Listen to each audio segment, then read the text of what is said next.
Originally, this was a review that wasn't going to happen. I saw an early review of this blaster from Outback Nerf, and they looked at the European version, which are usually kind of nerfed compared to the normal stuff that we get here in the States, but it wasn't too positive, and I thought maybe, because it was the European version, it, might have not been, that bad over here, and when I found one in a Walmart, I figured I'd give it a go, and that's how we've got today's review of the BuzzBee Tek Cyclonic. A $20, 20-dart magazine-fed, fully automatic flywheel blaster with a spinning light-up barrel. That's pretty darn good, and again, $20 you get a spinning light-up barrel, 2 LEDs, a motor to drive spinning light-up barrel, 2 motors for the flywheels, a motor for the, of course, pusher mechanism, because this is full auto. That's a lot of stuff for $20. The only thing that even comes close is the Dart Zone Scorpion, and that wasn't magazine fed until I got my hands on it, but it was a $20, fully automatic flywheel blaster. It was pretty slow on the firing speed, but it hit up to 100 FPS sometimes. A very, very good blaster that you can still find in stores today, and this is kind of taking up some shelf space, and right off the bat, both of them are, well, the Dart Zone Scorpion, after, again, I got done with it, is a little smaller than this, but they're roughly the same size. In fact, this thing, without the whole spinning barrel gimmick and everything, is about the size of a Strife, a little bit smaller. In fact, if I grab this here Raven, well, even with the crazy barrel attachment and whatnot, you can see it's just a little bit longer. Not a whole lot. In fact, the main body of the Raven's just a shy, a touch smaller than this thing. But yet, this is full auto. That's a good thing. But there is one glaring issue. Unfortunately, it's supposed to get 72-foot ranges.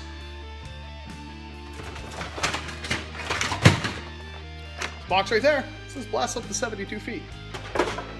However, when I put this through the chronograph, it was hitting about the mid-40s. And that's FPS, mind you, but that's not anywhere close to hitting 72 feet, even with an angle and a strong wind downhill. Probably not going to happen. That's terrible. That's like reverse plunger to, end strike territory. That's upsetting. But of course, it comes with batteries in the blaster in the box, which, you get batteries too for $20. Maybe that was the issue, right? Walcom, you're an idiot. Change the batteries. That's what I thought. No, that did not fix the problem whatsoever.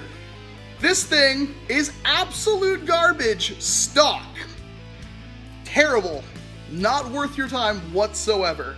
I don't know if maybe this version is bad, because again, the box does say 72 feet, but we have 2 reviews now, mine and Outback Nerf's, that are saying it's not very good, and I don't know how many other reviews of this are out there, but still kind of disappointing.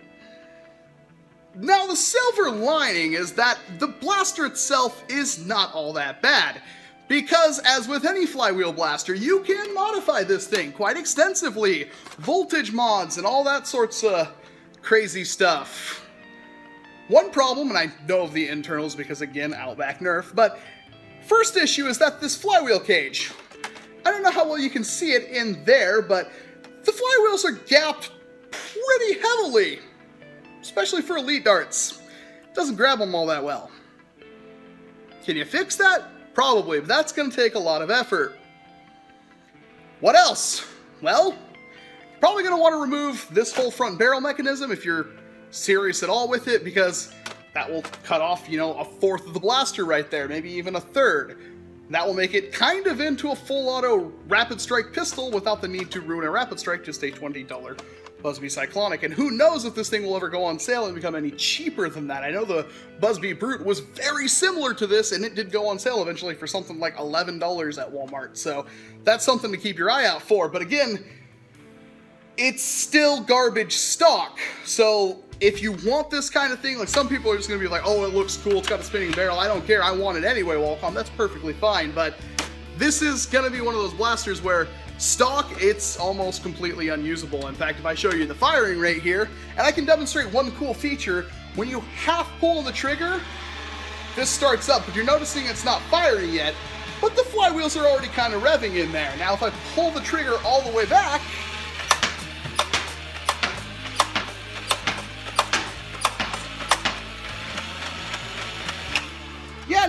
best firing rate. And you will notice something very interesting if you have a keen eye. That barrel slowed way down the second I pulled that trigger fully. That's probably one of the reasons why this thing sucks so hard. And then on top of that, it's only ran by 4 AA's.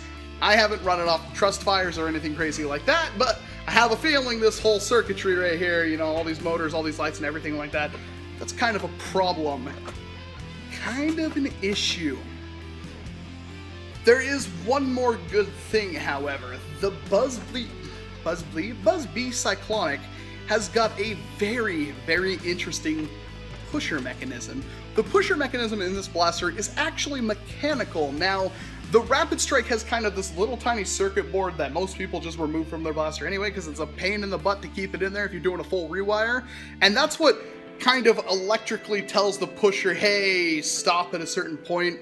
And from what I heard, that's kind of useless anyway once you have the thing, you know, overvolted to hell and back. And on top of that, it's just not meant to go as fast as some people push it. So, unfortunately, it's not really all that usable. But this thing is mechanically reset.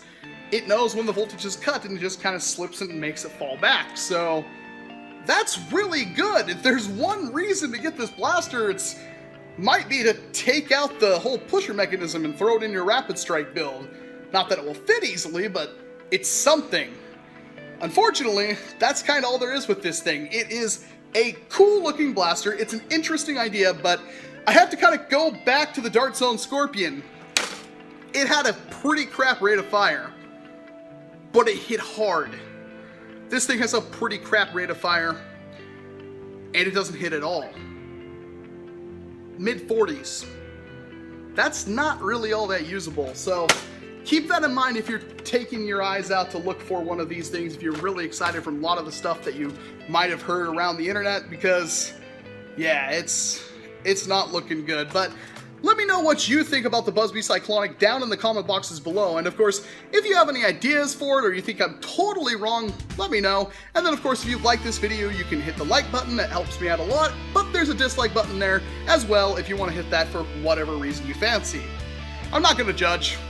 Okay, maybe I will a little bit, but it's not like I'm going to know who you are unless you let me know out in the comments, which would be silly, but whatever. I'm Walcom S7, thank you very much for watching this video, and of course, I hope to see you in an entirely different one.